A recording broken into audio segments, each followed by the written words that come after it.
Расскажу тебе, река, что в душе таится.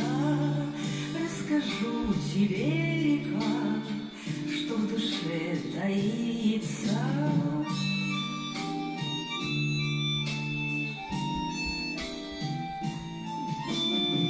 Лишь недавно с парнем я сладко целовалась, а теперь в любовь ушла, нелюбимой стала, а теперь в любовь ушла.